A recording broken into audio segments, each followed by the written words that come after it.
Alamin na natin ang update sa bagyong Goring na may pahabol pang paglakas bago lumabas ng Philippine Area of Responsibility. Ihatid sa atin yan ni Pag-asa Weather Specialist Chanel Dominguez.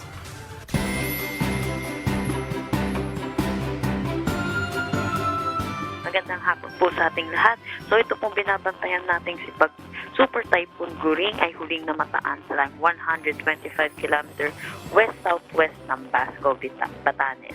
Ito ay may taglay na lakas na hangin na 195 km per hour at pagbugso na 240 km per hour.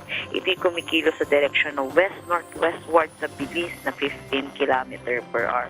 Dahil dito sa Super Typhoon Goring, meron tayong nakataas na tropical cyclone wind signal number 2 dito sa Batanes at Babuyan Island.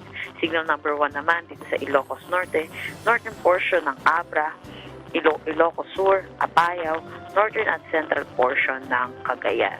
Itong bagyong Goring ay maaaring lumabas ng ating Philippine Area of Responsibility mamayang gabi or bukas ng umaga.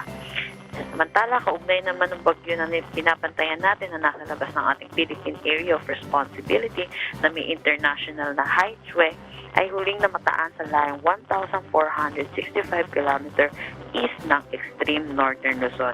Maaari itong pumasok within this day pero wala naman itong magiging direct ng epekto sa ating bansa at tatama mismo sa ating Philippine landmass.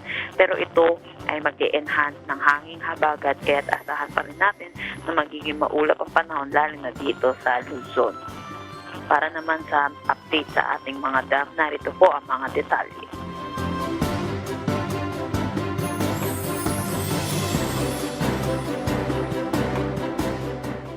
At yan po muna ang latest dito sa Pag-asa Forecasting. Chanel Dominguez po at magandang hapon. At maraming salamat po sa inyo, Pag-asa Weather Specialist Chanel Dominguez.